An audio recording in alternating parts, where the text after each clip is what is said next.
From the Fathead Studio in Speedway, Indiana, this is The Skinny.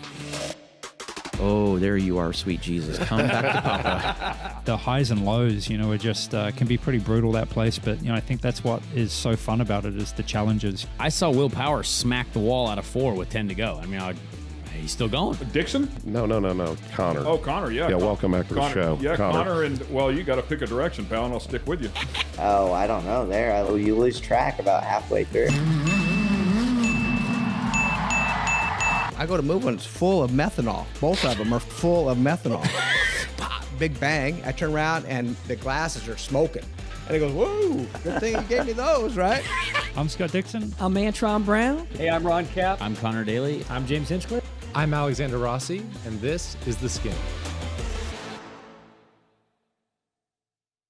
Welcome, ladies and gentlemen, to The Skinny. I'm Ken Stout. That's Rico Elmore. We've got the track dude back there running the controls, and a special guest has joined us once again, another IndyCar star here. How about a 2016 IndyCar Rookie of the Year, 2016 Indianapolis 500 Rookie of the Year, 2016 Indianapolis 500 as a rookie. The winner, one of only 10 to do so, the last one to do so, joins people like Graham Hill, Juan Pablo Montoya, Castro Neves, Mr. Alexander Michael Rossi. Nothing to do with Martini and Rossi. However, I'm sure you would love part of that.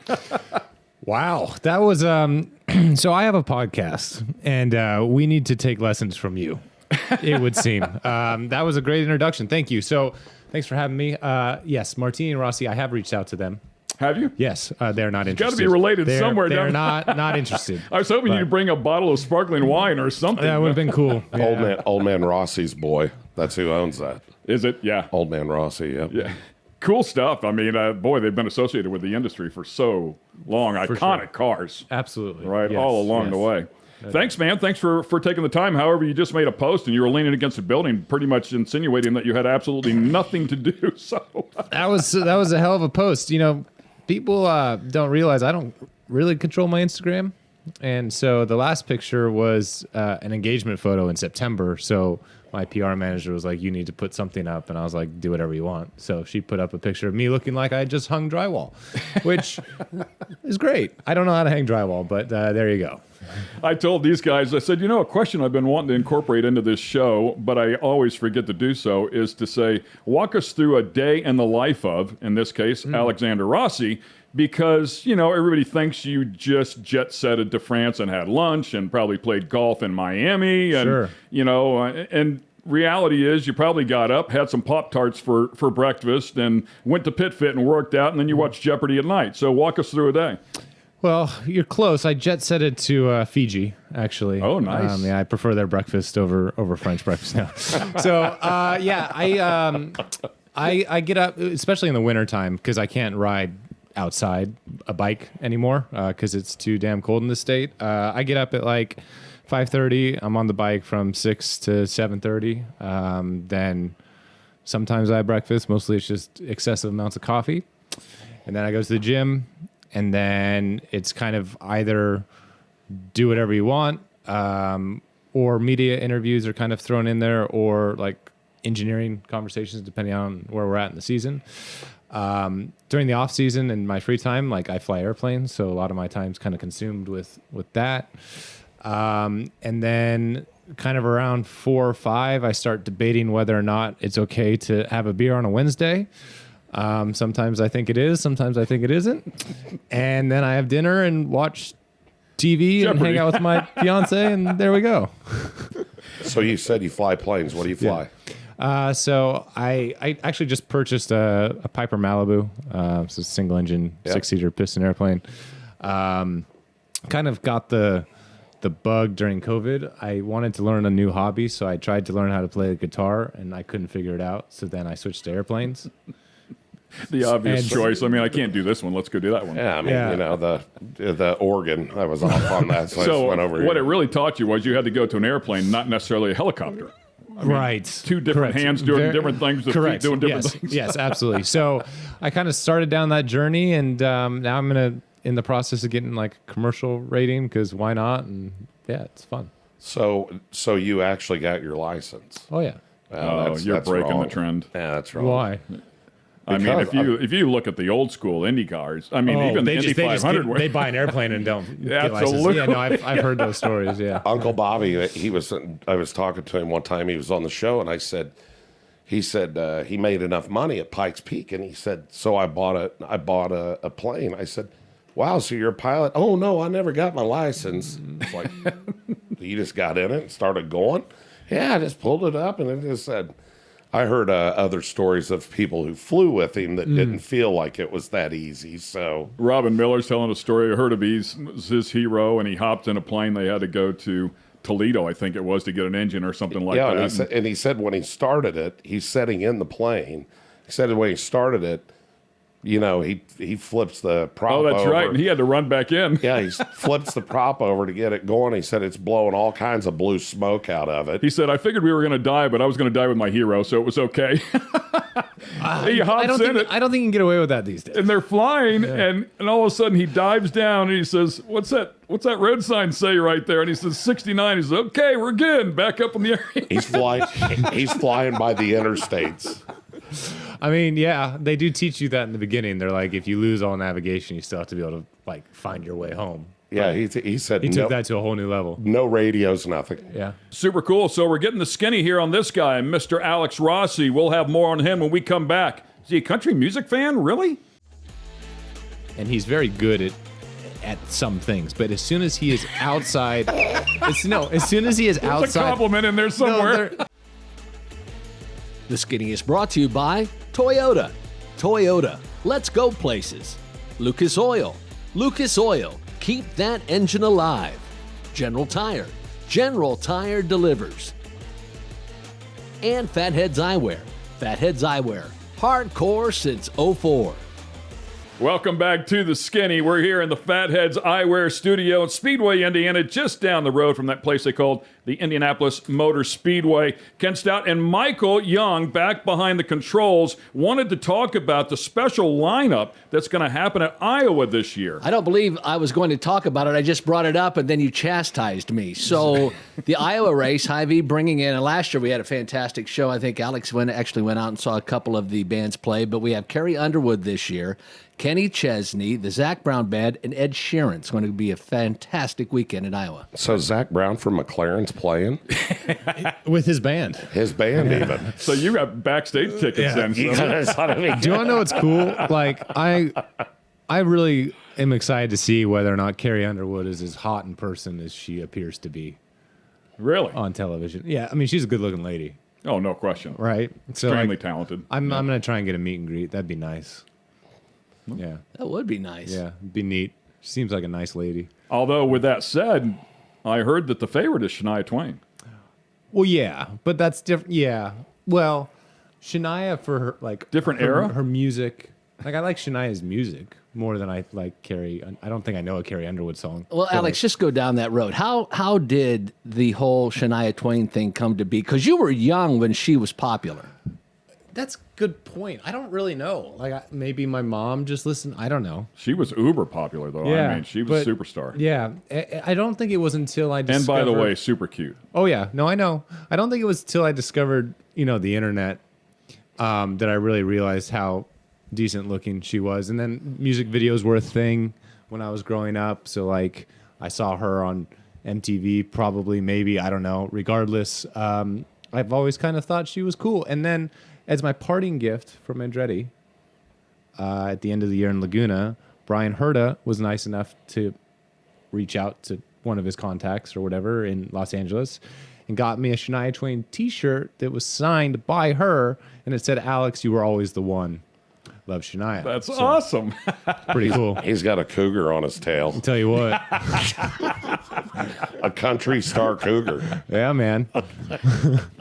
They've had some great acts that IndyCar has along the way. I remember being in Detroit a couple of years ago. They had Brooks and Dunn was there. Yeah, yeah. So they've had some great stuff. But yeah, that Hy-Vee event, honestly, this year, 2022, was absolutely unbelievable. I mean, what they put inside of that event was amazing. And it looks like they're ready to up the ante next year. Yeah, I mean, I think they kind of rewrote the formula for what, is possible as an IndyCar promoter. And I think that, this day and age, you got to bring something more to the table than just a car race on Sunday, right? You need to make it an event. Yep. And I think NASCAR in a way does a good job of that.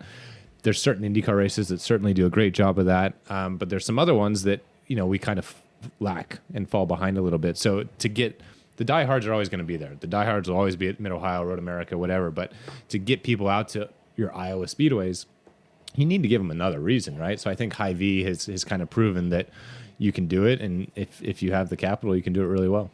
Iowa Speedway's right around the corner from nothing. Correct. Yeah, nowhere. Keep driving and then turn left. You're there. Yeah. They not that they were the first ones. And it's a great facility, which is It wild. is a great It is facility. unbelievable. How Really, they really work. nice. But I remember NASCAR, I think it was at the Coliseum, whenever they held that huge concert, they brought all those college students in and exposing them to the world of 100%. racing. Yeah. Absolutely. That's what you got to do. I mean, if you grab 10% of them, it's a home run, right? It's kind of like I talk about the snake pit. There's probably at least 0.25% of them that know there's a race going on. I mean, possibly. Maybe. And then they're trying to figure out who this Daly guy is, if that's Carson Daly's brother that's on stage. Yeah. With, Why is this ginger here on stage yelling at us in some race suit? Like, why is that guy here? You have a special relationship with Mr. Connor Daly. I sure do. Connor, I mean, he's one of my closest, if not my closest friend. Him and I met back in 2005, 6, and we kind of both went to Europe together to kind of chase that F1 dream. And we've lived together in a lot of different renditions around the world, and he's just one of my really good buddies. And equally, he's very easy to wind up and make fun of. So I get a lot of joy out of that as well. Well, that and he gives you so much ammunition. Oh, 100%. I just can't believe he cost you guys the race. I thought you guys had it. Yeah, I'm not surprised. Let's explain. Let's explain, because people are thinking a car race now. Explain. Yeah, the amazing race. The below average race. Yeah, so we did the TV show, The Amazing Race, and James Hinchcliffe was originally supposed to be my partner, and he would have been. You would have done well. He would have been great.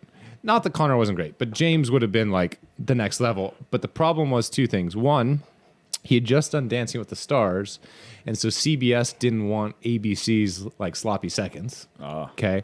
And number two was because he was Canadian, there was some thing with prize money, so he really? wouldn't be able to get it or something.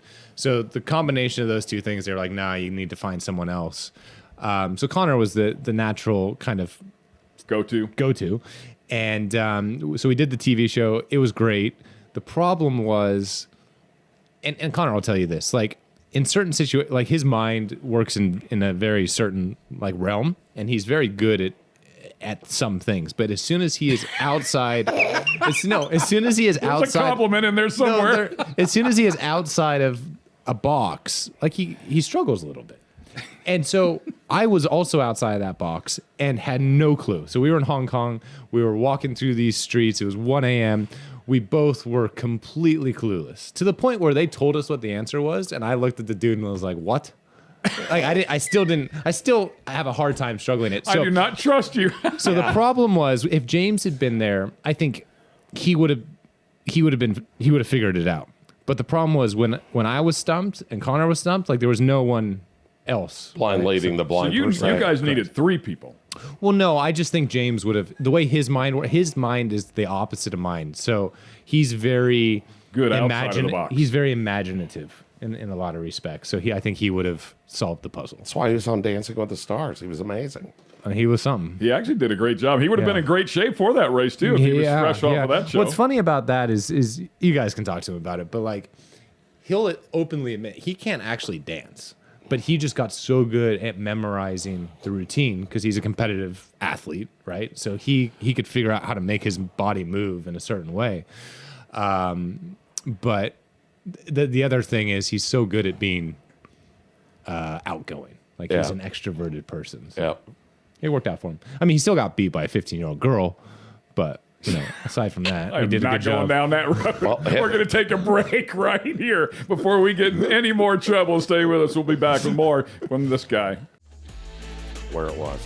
Security called one of the PR representatives at Andretti and said, your driver needs to remove his property from the roof.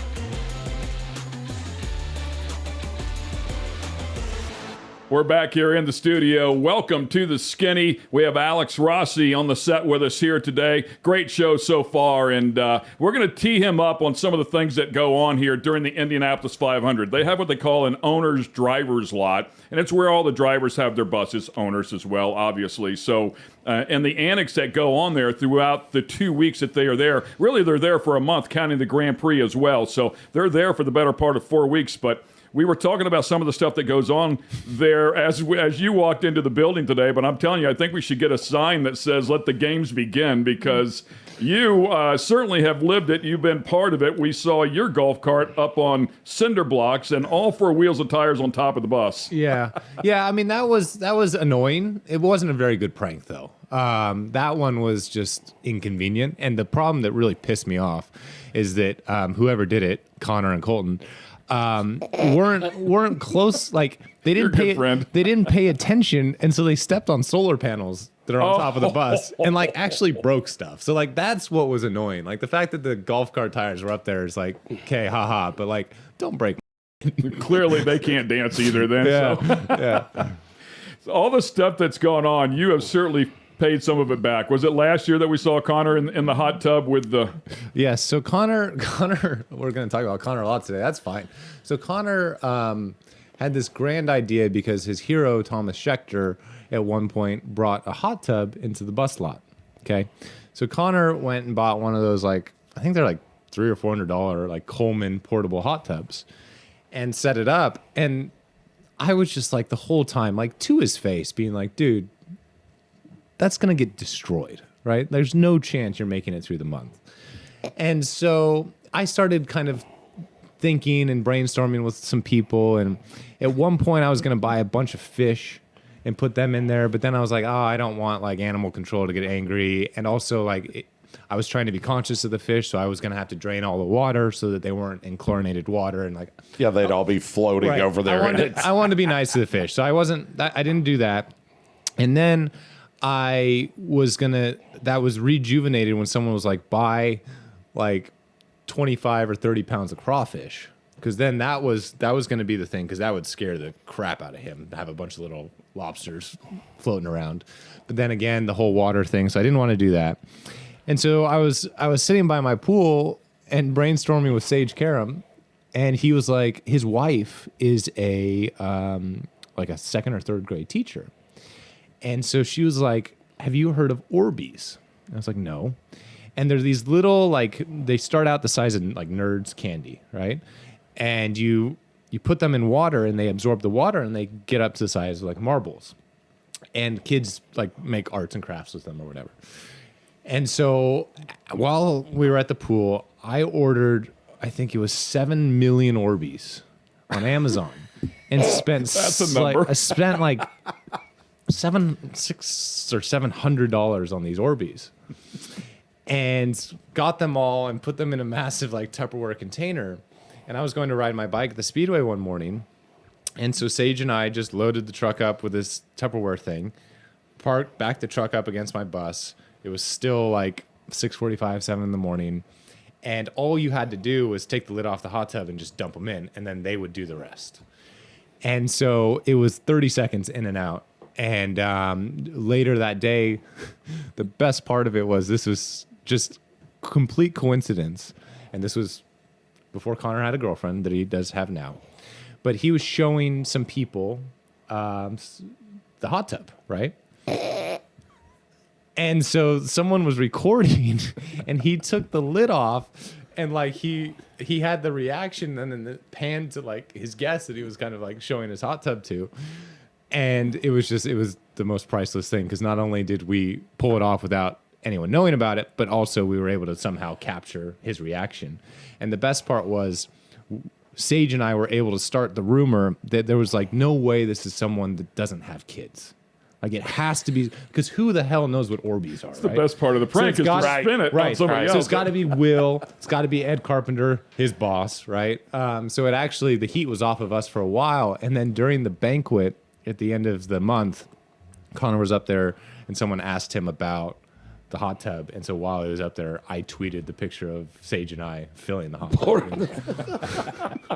Let's just end it right here. Yeah. So, Rico, I saw you pull up a picture of Connor's bus in the office. Oh, yeah. Tell us about that deal. So all the balloons in the back, so there's a backstory we found out, but all the balloons in it and the cups. Tell us how that all went. Yeah, what were the cups? So this was just, I wasn't involved in this. I heard about it and was like, that's an amazing idea. But this was when we still used to go to different cities for the media tour to promote the 500. So the week before.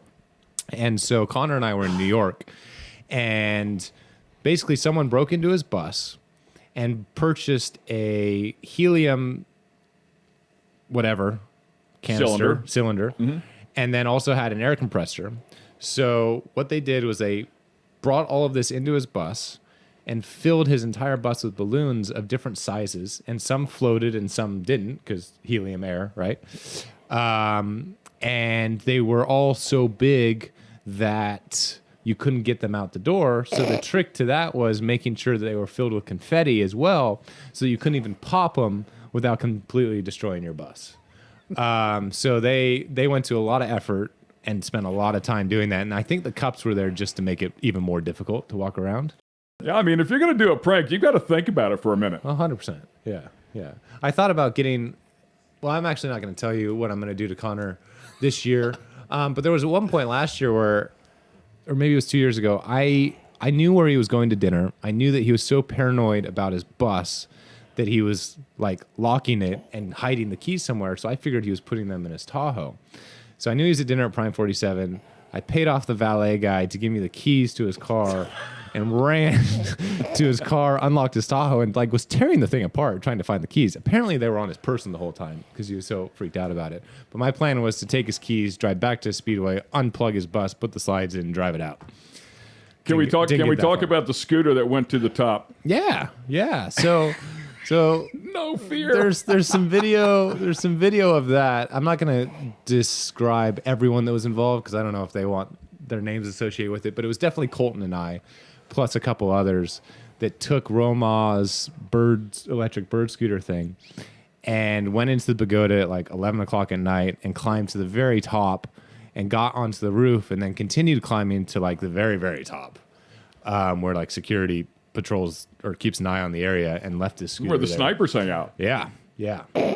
So that was awesome. And the yellow shirts, were they proud of you? The yellow shirts were annoyed initially, and then once we explained to them what we were doing, and then we were causing no harm and not actually like vandalizing anything, they were happy to be an accomplice. They were pretty excited about it. So how did he find out where it was? Security called one of the PR representatives at Andretti and said, your driver needs to remove his property from the roof. That's absolutely gold right there. Plenty more to come from Rossi here in just a moment. Stay with us. They didn't have my first two choices, so I was like, man, I got to do something American. Like, it has to be something. And so it just popped into my head, and there you go. Absolutely. Herbie the Love Bug. The Skinny is brought to you by Lucas Oil. Lucas Oil, keep that engine alive. Fatheads Eyewear. Fatheads Eyewear, hardcore since '04. Toyota, let's go places. And General Tire. General Tire delivers. Welcome back to the Fatheads Eyewear Studios here in Speedway, Indiana. This is the Skinny, Ken Stout, Rico Elmore, the track dude, and Alexander Rossi has joined us here. So many times we see this guy get out of the race car, and we had a chance to talk to a couple of the other drivers, including drag racing drivers, that say, man, you know, the first thing they do is stick a microphone in your face. I'm sure Michael's done this to you before. We heard he did. Several times. Oh, yeah. When you're not in the best of moods, you've just gotten out of this car, max height of all the emotions, and they want to have a nice conversation with you. So things that you tend to wear your emotions on your sleeve, and no issues with any of that, but people don't understand the lighter side of Alex Rossi. So it's great to have you on the show and let them see another side. With that said, man, I was going through your racing career. He dug up some of the same stuff that I found, going back even to 2005 Grand National Champion, the 100cc Yamaha class. But as I go back and take a look at that, and how you progressed up through Formula BMW, Europe GP3, GP2, you were in Asia. Obviously, you made a handful of starts there in Formula One, eventually landing an IndyCar. But what really struck me was the massive amount of teams that you guys bobbed and weaved between to make your way in this career. It is no easy feat, man.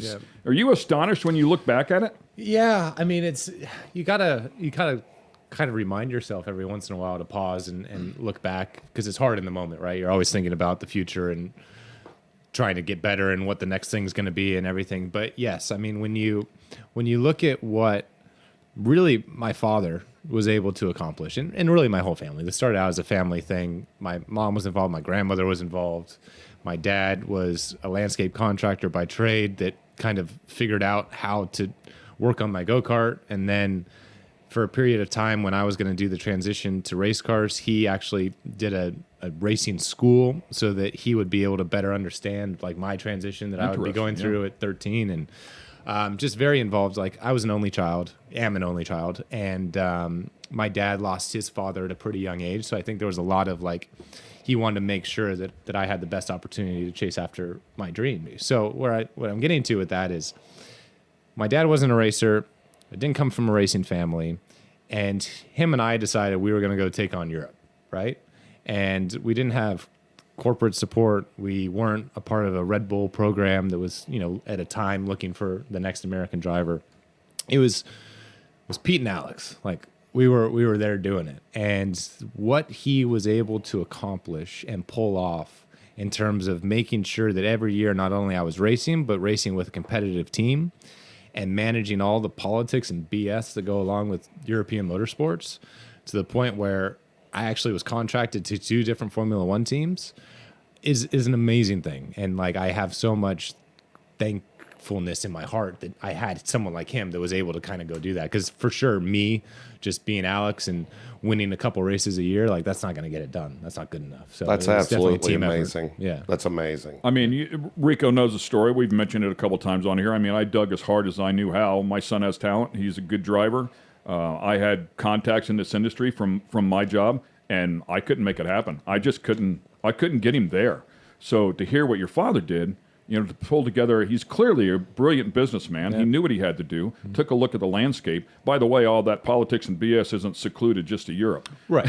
No, it exists over here as well. But to go over to Europe in a land that's pretty much unfamiliar to you guys makes it even more difficult. I mean, it is an amazing accomplishment. Oh, 100%. Yeah. I mean, there was periods of time where, he was struggling, right? Because like, how do you deal with a phone call with Toto Wolff, right? Like, I mean, these are big players that he's dealing with, right? But managed it and honestly left Europe on very good terms with everyone. So I think, it was an amazing part of my career and my life, and it obviously shaped who I am now. But at the same time, I am so happy that I found kind of a new home in IndyCar. And I wouldn't even consider going back. Like, I just love the racing in IndyCar. I love being able to live back in the States. Yes, it's not as sexy and glamorous as F1, but like, our lives are pretty good. You can't really complain too much about it. So I'm very appreciative that it all worked out to bring me back to the States.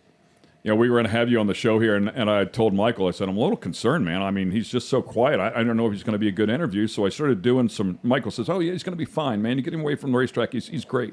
So I started doing a little bit of research, right? And I start reading about your Formula One stuff, and you're making your debut at Singapore. And I read the little bit about how you chose your number. I'm like, chose his numbers. He picked number 53. Why would you pick number 53? He said, well, because that was the number of Herbie.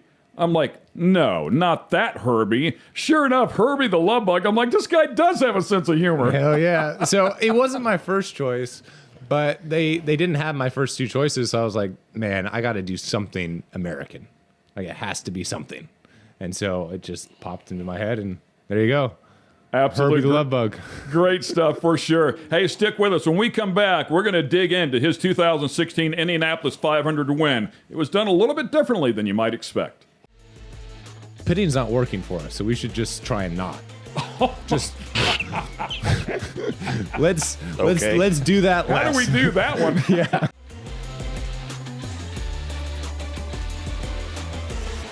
Welcome back to the Fatheads Eyewear Studio here in Speedway, Indiana. We have Alexander Rossi inside of the studio with us. The only driver that I'm aware of who has won the Baja 1000, has won the 24 Hours of Daytona, and has won the Indianapolis 500. If we go back and talk about that Baja race, I know you really enjoyed being out there in the desert, by the way, representing Honda. But that 2018 Baja 1000 was a special year with a little oncoming traffic. Yeah. What's up with that, dude? This is only a race that could exist in Mexico. Like, it's still the Wild West out there in so many forms. And they have made it substantially safer than it used to be. But it's still not at all remotely safe, which is kind of why it's so awesome. And it's such a challenge to win. Obviously, you're racing. Basically, the way it works is there's a course that's close to 1,000 miles. And within that course, there are some checkpoints that you have to go through, and there are some virtual checkpoints you have to go through. But sometimes there's 15, 20, 30, 40 miles between checkpoints, into which you can do whatever you want. Like, you can follow the course, or if you think you can find a faster way, you can also do that. And that can involve going through villages or on the beach or over mountains or through river, like whatever you want, like whatever you think your truck is capable of doing. There's no authorities there that say you can't go this way. Correct. Right. And so that's part of why it's so awesome. However, you can come across situations where there's oncoming traffic. This was actually a part of the published course, and I was coming over a jump, and there was just a Jeep Grand Cherokee going the other direction. And technically, they were doing nothing wrong because it was a public open road. They didn't close the roads. He's insane, because had we hit him, we probably would have been fine, but he would have been in a different kind of situation. But yeah, came over the crest in the air in a 9,000-pound trophy truck, clipped his mirror, landed, and knew nothing about it. I only knew that happened once I got out of the truck, and people were like, holy, so you never saw him? Never saw him. So you're looking so my far out. horizon was the yes. sky. Okay. Yeah. Unbelievable. Oh my God, I didn't realize you didn't see him at all. Not even the slight, which is good, because that would have scared me. Well, you would have had to stop and I exchange. would think so. You would have had to stop and exchange information too. Yeah, and That would've underwear. helped, yeah. But I mean, it's insane. I don't want to miss out on talking about 2016 effort. Your rookie year, obviously, in the Indianapolis 500, and buddies, as I spot for Dixon in turn 3, I've been buddies with Jason Burgess forever, and obviously you can't spot and not know Dwayne, so both of you spotters there are great friends of mine. So had a chance to pick their brains a little bit, but they said going back really to about the midway point is when that strategy started to take place. And I found it funny with what Jason Burgess said. He said the fact that he was a rookie, I think, really helped him, meaning the fact that he didn't have any pre-notions of what to do or what to expect, the less he knew in this particular instance, I think helped him. 100%. I was talking to someone about this a couple weeks ago, and there was two things. So one, I went into that race with zero pressure, because like it was my second oval race I'd ever done, right? My first on a super speedway. I was just trying to get through 500 miles to like tick the box, and we'll come back next year and apply what we learned type thing. So I went into it super relaxed. And then you're exactly right. During the event, like naivety was bliss. Like, yeah, it was going bad. Things weren't working out. They asked me to do this fuel number, and it was like, okay, well, I guess this is the Indy 500. Like, This is part of I it. didn't know this wasn't good, right? And so, yeah, I mean, I think Never mind Jason, the fact that I'm going 200, 210 miles an hour. But yeah, no, I think Jason's completely right. However, someone asked me a really interesting question, and they were like, do you wish that if you had a time machine, you could every year go into a 500 as a rookie? And the answer was no, because that year we shouldn't have won that race. And I'm the first to say that. We were not the fastest car, right? But there's been years since then, 2017, 2019, 2020, where I do feel like we had a legitimate shot to win. And when you're in that situation, you need to have the tools of previous year's experience to win that race. Had it been 2016 and I was in like a knife fight with someone to win that race, I wouldn't have had any chance. yeah, and right? that's what Jason said. He said if he was in a knife fight, I don't know that he wins it. No. He did, however, counteract what you said just a little bit. He said a lot of people don't realize this. He said, but you guys had a couple. You were struggling, I think, with the fuel fill, and he said you had a couple of tough pit stops. But he said you came out after those and you had to make up some time. And he said you ran 6 of the top 10 fastest laps of the race. Yeah, no, we had a good car. Don't get me wrong. And we were, a lot of people forget the fact that we qualified 11th. We only missed the Fast 9 because of a weird kind of situation that happened. So like we were good that month. But certainly I don't think we had the strength of Hunter Ray or James, Joseph, even Townsend. But we were a top 5 car, I think. But yeah, it was funny. We were struggling so much to get fuel in the car that the reason the strategy came to be was like Brian Herta said, well, pitting's not working for us, so we should just try and not. Just let's do that less. How do we do that one? Yeah. I love it. Yeah. So he had the engineers like work out that situation. How are we not going to pit? How are we going to end this on one less pit stop than everyone else? Pretty interesting for sure. We're going to take a quick break here. We'll find out how he won the 2016 Indianapolis 500 when we come back. It had to be the perfect scenario in order for us to make that happen, and it was. The Skinny is brought to you by General Tire. General Tire delivers. Toyota. Toyota. Let's go places. Lucas Oil. Lucas Oil. Keep that engine alive. And Fatheads Eyewear. Fatheads Eyewear. Hardcore since '04. Checkered flag is in the air. A first-timer is going to win the 100th Indianapolis 500-mile race. California's Alexander Rossi to the checkered flag, and he's done it. Checkered flag, you just won the Indy 500, baby! Oh, my God. Awesome job! Oh, my God. Welcome back to the Skinny. We have Alex Rossi in the studio with us. We were right in the middle of the story of how he accomplished his first win out there in the Indianapolis 500 in his rookie year. So we're deep in the race now. You had a couple of teammates help you out along the way. Explain that. Yeah, so unfortunately for them, not me, but unfortunately for them, Townsend, Bell, and Hunter Ray came together in pit lane, and it took them out of the race. And so they were kind of just circulating around. And so once we realized and our strategy was formed what we were trying to do, Townsend kind of became my assistant out there, if you will. And he was an amazing teammate and was able to stay out there in the penultimate stint. And he was running qual laps, full rich. And I could sit behind him in the lead because he was a lap car and just run the same lap times that a car going flat out would be doing, but at 40% throttle. Wow. So I was able to run 217 to 220 using virtually no fuel. That aero made that big of a difference. 100%, which allowed us to extend far enough to where we could go to that 34 laps in at the end, which we thought that we would have a chance maybe to make work. So, yeah. So you take the white flag. Talk to us about that last lap. Yeah, so when we started that final stint, we always knew that we were going to run out of fuel on the last lap. Like that was in the cards. It was just a matter of how far we were going to get around before we actually ran out and how big of a lead would we have and all this sort of thing. So we start the final lap, and it was a 20... No, maybe it was like a 40-second lead. It was like a 40, it was a pretty good, yeah, 40 Bird 41 set a second pretty good lead. Like yeah. you were in 3, they were in 2. Yeah. And take the white flag, still doing our thing to get the fuel mileage. And in turn 2, they saw the fuel pressure drop for the first time. So they knew it was coming. So they were like, just go. Like, just go as fast as you can to get as much speed to coast down from. So it stayed on. The engine stayed on all the way down the back straight through 3 and basically into 4 when it finally turned off.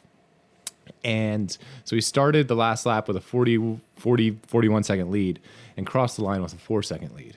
So we gave up 37 seconds in 2.5 miles. That's how much slower we were going, and crossed the line at like 112 miles an hour. He said he felt like you were going 140, 150 miles an hour. Yeah. And they were coming at you at 220. Yeah. So it was amazing that it worked. Like it was the perfect. It had to be the perfect scenario in order for us to make that happen, and it was. I think it was 2018.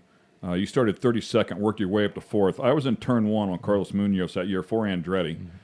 Your aggressive restarts, you're the first one to go to the top lane on those restarts. Most people will wait to say, I've actually had drivers say, has anybody gone on the top yet? They want to know if there's any grip up there yet. We're like, everybody, I don't know. We're going to watch Rossi. We're going to watch Rossi, see what he does. But you're the first one to go up there. And I remember that year specifically because you passed us in the short shoot between 1 and 2 because I was looking ahead trying to obviously warn him if there's a wreck, not thinking anybody's coming from behind us to pass us. And I just remember immediately saying, outside, outside, and you were sailing by everybody. Where's that come from? What prompts you, or where did it come from to just try it the first time? I was pretty pissed off, honestly. Starting 32nd, like we boned it in qualifying. I was really mad for like a week. And it was really mad. Yeah, it was really hard that year to pass. Ever since the spec aero kit came, like it became harder to follow, and restarts were really your only shot, and everyone just sticks to the bottom. So I was like, well, in theory, like it was just a math equation. Like if everyone's on the bottom and there's clean air at the top, there's got to be more grip. And I tried it, and it was like, sure enough, and just kept doing it. And so much for Ross Chastain. I know you said you were like Ross Chastain, but dude, you've been doing that for years. Yeah, I mean, his was different. Like I don't think I would have the gonads to try what he did. But like, yeah, Indy's interesting. Ovals in IndyCar are interesting because the top lane does work, right? It's just usually it's just that little bit too dirty. And as soon as you get any sort of like dust on the tire, you're a goner, right? But Indy specifically, they do such a good job sweeping. They do such a good job of trying to get a second groove there that like everyone checks up so much at the start to get onto the bottom of turn 1 that you don't have to go 220. You just have to go not 185. If you can roll through there at 197, 198 miles an hour, which is still way below the limit of the car, even if it's a little less grip, you're going to be passing people. And I'm telling you something that's interesting. He's talking about the lanes and things like that. I never knew, and this is crazy in all the years that I've been there, and I don't know when they started it, but I never knew they drug the track in just like they do the drag strips. Oh, I don't know that I knew that either. Do they take tires out there and drag in that second lane? Yeah, Kurt Johnson, the same guy that does a lot of it, says they've got 4 or 6 of those rigs out there, the tractors, reverse with the Firestones on it. No kidding. And that's why the track is so black, because Tony Stewart and I were there, and he's like, man, did they seal coat this? Because, I mean, it is blacked off once they do it. And helps with grip, I'm assuming. Yeah, for sure. And it's all in a view, same as Cup, I believe. But, like, so the spec aero kit came out, became a little bit harder to pass and follow, and then the aero screen came. That kind of compounded the issue. So the way that you can bring the racing closer again and bring it back to what people want to see is you got to get levels of grip up. And so this is just one of the ways that we're trying to do that. You know, we're already out of time, and I really wanted to pick your brain and talk about the transition from this past year, 7 years with Andretti. Congratulations on that, and I know that's going away. And congratulations on your move to McLaren and Schmidt-Peterson. You know, I hope everything works out there for you. I really wanted to pick your brain and find out how that actually goes down, and all the teams that you've been through and all of the prowess that your father's learned along the way to help you get to this moment in your career and make that transition. We'll have to save it for another show, but I will say hats off to you. Congratulations. Wish you the best of luck, man. Thanks for coming in here, dude. It's a blast to see the other side of Alex Rossi. Yeah, thanks for having me, and definitely we'll talk about it before the season starts. Awesome stuff. Ladies and gentlemen, the Skinny on Alex Rossi.